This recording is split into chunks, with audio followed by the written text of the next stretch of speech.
Hi students, welcome to Rabindranath Tagore Academy, Sardar Shahar. Today we're going to learn a very important topic which is verb filling, and this topic is really helpful for both classes, class 10th and 8th, and even in the competitive exams it is also included. So let's get started. तो आज का हमारा topic है verb filling. Verb filling में क्या होता है, कोई भी सेंटेंस दे रखा होता है, उसमें वर्ब मिसिंग होती है. हमें उस सेंटेंस को देखकर पता करना होता है कि इसमें कौन सी वर्ब फिल होगी, भरी जाएगी. तो उसके लिए कुछ रूल्स होते हैं या कुछ एडवर्ब्स होती हैं, फिक्स एडवर्ब्स, जिनसे हमें पता चल जाता है कि इसमें कौन सी वर्ब भरी जाएगी. तो हमें टेप पता होनी चाहिए.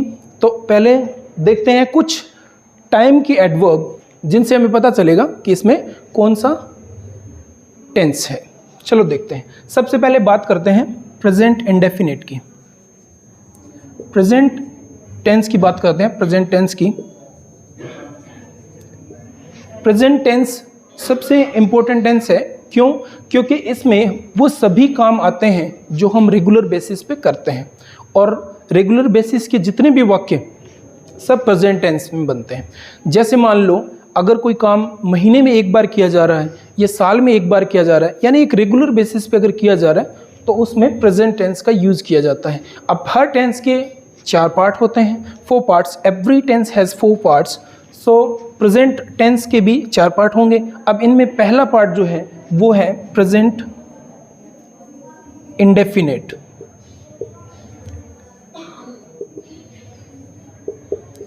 Present indefinite. इंडेफिनिट में देखते हैं कौन कौन से वाक्य हैं, यानी एक सेंटेंस में कौन सी वर्ब आएगी, उसके लिए हमें कुछ वर्ड्स मिलते हैं जिनको आइडेंटिफाई करके हम पता लगा सकते हैं कि ये कौन सा टेंस हो रहा है. तो इस प्रेजेंट इंडेफिनिट को पहचानने के लिए कौन से शब्द हैं जिनसे हमें पता चलेगा कि ये प्रेजेंट इंडेफिनिट है. चलो देखते हैं. सबसे पहले नोट करना है आपको डेली.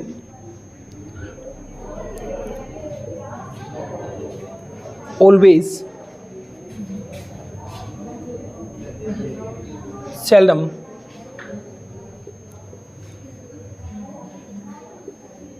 often,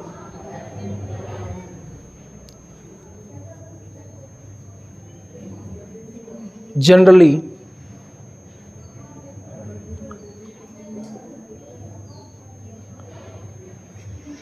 occasionally,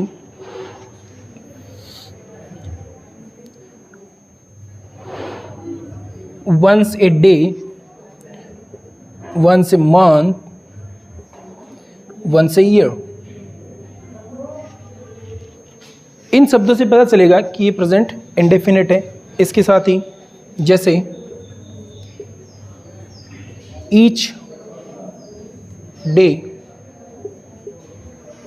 मंथ और ईयर,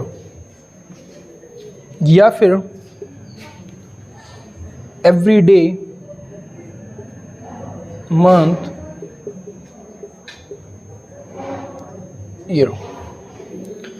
तो ये सब शब्द हैं जिनसे हमें पता चल जाता है कि ये प्रेजेंट इंडेफिनिट है. प्रेजेंट इंडेफिनिट का पता करने के लिए हमें इन शब्दों का नॉलेज होना चाहिए. अब और भी कुछ शब्द हैं, जैसे अगर मान लो किसी डे का है, जैसे संडेज, मंडेज. ये जो एस लग रहा है, जैसे मान लो संडे है, संडे के आगे एस लग रहा है, इसका प्लूरल नहीं हो रहा है. इसका मतलब होता है हर संडे को. संडेज का मतलब एवरी संडे, मंडेज का मतलब एवरी मंडे. तो ये भी शब्द बताते हैं कि कौन सा टेंस हो रहा है. तो इसमें वाक्य किस प्रकार से आता है देखते हैं. प्रेजेंट इंडेफिनिट में ये सारे शब्द हमें पता होने चाहिए. चलो हम एक सेंटेंस देखते हैं जिससे हमें पता चलेगा कि इसमें कौन सी वर्ब आएगी. यही शब्द होंगे, लेकिन कैसे करना होता है वो देखते हैं. चलो देखते हैं.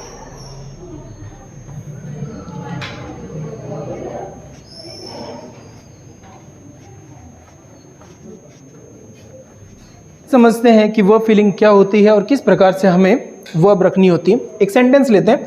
अभी के एमसीक्यू के रूप में भी क्वेश्चन आते हैं वर्ब फिलिंग के, तो बिना एमसीक्यू के और हम समझते हैं अभी। देखो जैसे एक वाक्य है,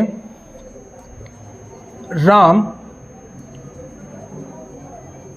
ऑलवेज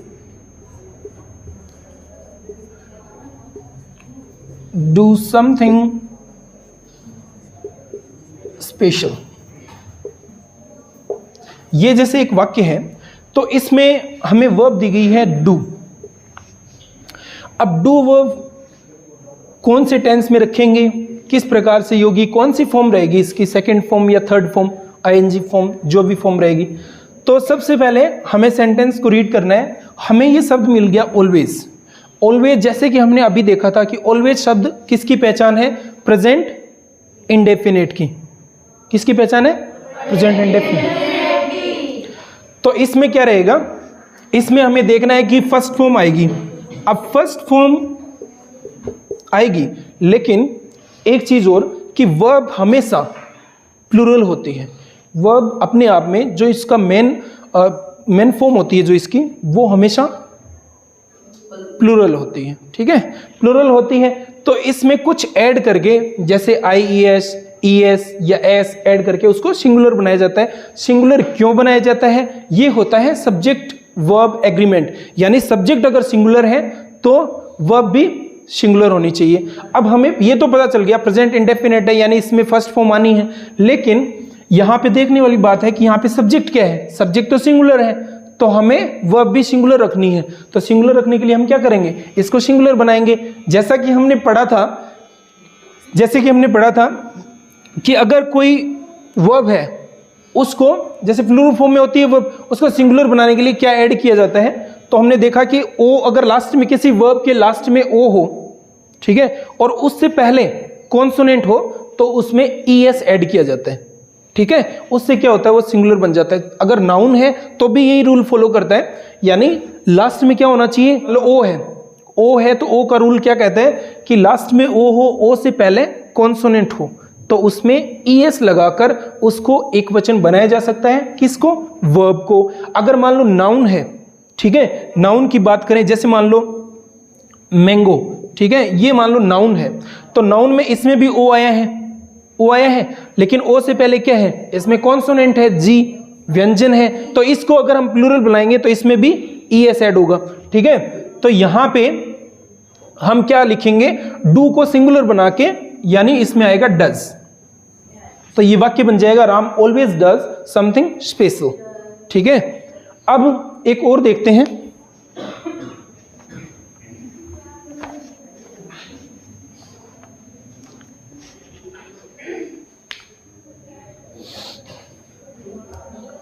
जैसे सीता ऑफन, इसमें आ गई verb go to temple with her mother. जैसे ये सेंटेंस है, सीता ऑफन, इसमें एक फन और इसमें हमें वर्ब दी गई है गो। तो गो को हमें फॉर्म में कौन सी फॉर्म रखनी है, सेकंड, फर्स्ट, ING फॉर्म रहेगी, प्रेजेंट पार्टिसिपल या पास्ट पार्टिसिपल, जो भी। तो इसमें हमें फाइंड आउट करना है। तो यहाँ पे हमें एक शब्द ढूंढना है जिससे पहचान पता चल जाए। तो ये शब्द मिल गया यहाँ पे ऑफन। ऑफन शब्द देखते ही हमें पता चल जाएगा कि ये है प्रेजेंट इंडेफिनिट, और प्रेजेंट इंडेफिनिट में आती है फर्स्ट फॉर्म। अब फर्स्ट फॉर्म सब्जेक्ट यहाँ पे क्या है, सिंगुलर, तो फर्स्ट फॉर्म हमेशा प्लूरल होती है, तो उसमें कुछ ऐड करेंगे। तो अभी हमने सीखा था, जैसे अगर किसी वर्ब के लास्ट में ओ हो, ओ से पहले कॉन्सोनेंट हो, तो उसमें हम ES ऐड करके उसको सिंगुलर बना देते हैं। तो इसमें ES ऐड करके हम इसको सिंगुलर बना देंगे। तो यहाँ पे हो जाएगा सीता ऑफन, गो का हो जाएगा गोज। ठीक है, तो ये हो जाएगा Sita often goes to temple with her mother. समझ में आए? तो इस प्रकार से बहुत आसान है। अगर एक बार आपको ये शब्द याद हो जाए, अगर शब्द की पहचान करना आने लगे, है ना, पहचान आसानी से करने लगो, तो ये वाक्य आपके लिए बहुत आसान बन जाएंगे। चलो अब देखते हैं प्रेजेंट कॉन्टिन्यूअस, जिसमें कौन से ऐसे शब्द हैं जिनसे पता चलता है कि ये प्रेजेंट कॉन्टिन्यूअस का सेंटेंस है। चलो देखते हैं। अब बात करते हैं प्रेजेंट कॉन्टिन्यूस की। प्रेजेंट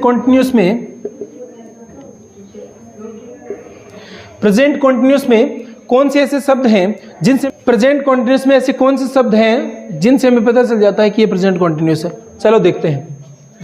सबसे पहले नाउ, उसके बाद today, at this time,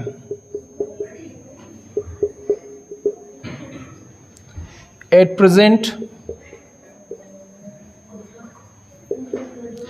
at this moment,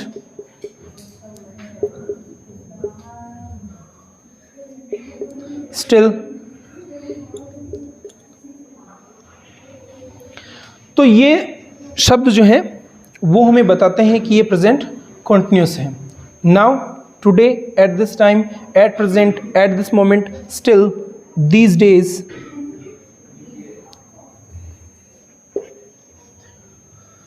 देख सकते हो।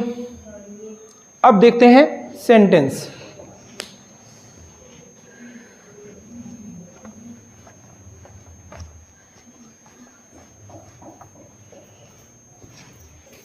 जैसे मान लो वाक्य है वी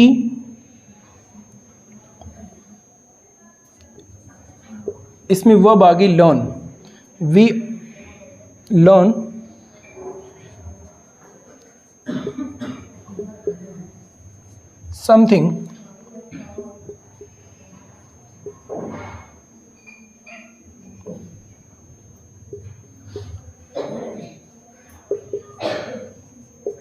something important। तो इसमें हमें वर्ब देखनी है। वर्ब हमने देखा लर्न है, और इसमें एक ये सूचक शब्द हो गया। जैसे ये सेंटेंस हुआ वी, यहाँ पे लर्न की फॉर्म देखनी है, कौन सी फॉर्म रहेगी, पहचान करनी है कि ये कौन से टेंस का सेंटेंस है।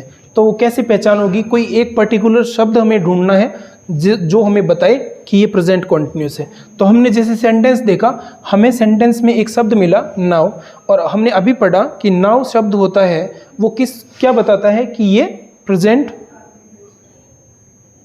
कॉन्टिन्यूस, ठीक है, प्रेजेंट कॉन्टिन्यूस है। तो इसमें क्या रहेगा? प्रेजेंट कॉन्टिन्यूस का हमें पता होना चाहिए। वैसे हेल्पिंग वर्ब कौन सी होती है उसका मतलब स्ट्रक्चर पता होना चाहिए। जैसे कॉन्टिन्यूस में क्या होता है? Subject plus helping verb, subject के साथ हेल्पिंग वर्ब, सब्जेक्ट अगर सिंगुलर है प्लूरल है उसके अकॉर्डिंग हेल्पिंग वर्ब, फिर उसके बाद वर्ब में आईएनजी यानी प्रेजेंट पार्टिसिपल का यूज किया जाता है। तो इसमें क्या रहेगा? जैसे मान लो स्ट्रक्चर क्या होता है कॉन्टिन्यूस का? सब्जेक्ट के साथ हेल्पिंग वर्ब, फिर मेन वर्ब जो होती है उसमें आईएनजी ऐड कर दिया जाता है। ये स्ट्रक्चर होता है।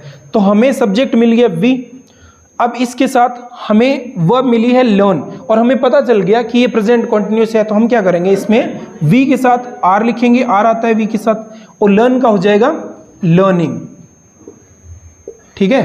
तो इस प्रकार से ये सेंटेंस हो जाएगा we are learning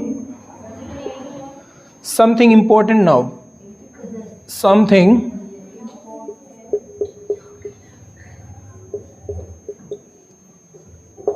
important now। तो इस प्रकार से हमें कुछ शब्दों का नॉलेज रखना है जिससे हम आइडेंटिफाई कर सकें कि इसमें कौन सा टेंस हो रहा है, कौन सा सेंटेंस कैसे बन रहा है। चलो अब देखते हैं प्रेजेंट परफेक्ट।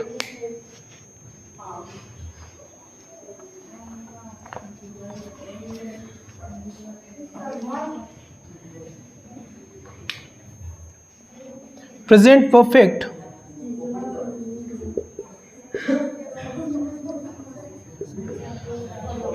परफेक्ट देखते हैं इसमें क्या रहता है, कौन कौन से शब्द हैं जो ये बताते हैं कि ये प्रेजेंट परफेक्ट टेंस का सेंटेंस है। तो इसमें है recently, till now,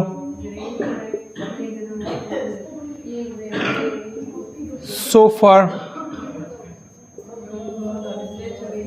already,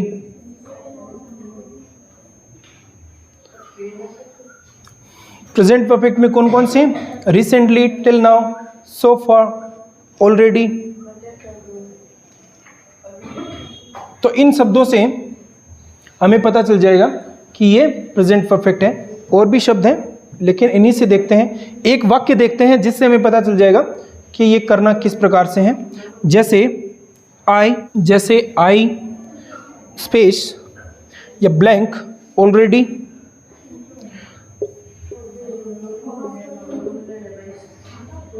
this.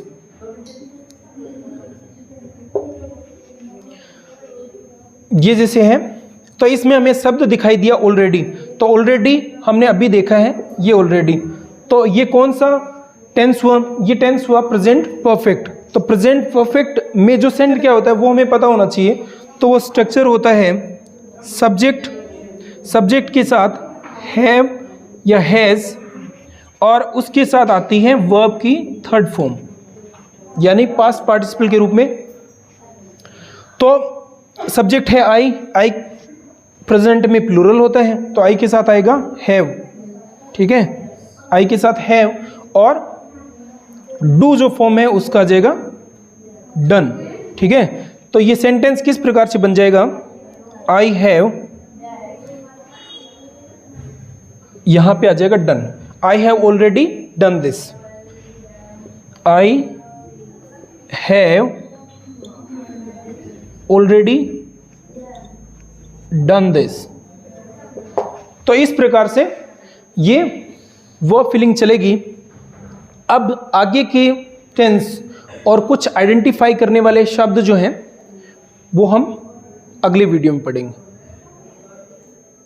तब तक देखते रहिए, प्रैक्टिस करते रहिए, ख्याल रखिए। Thank you.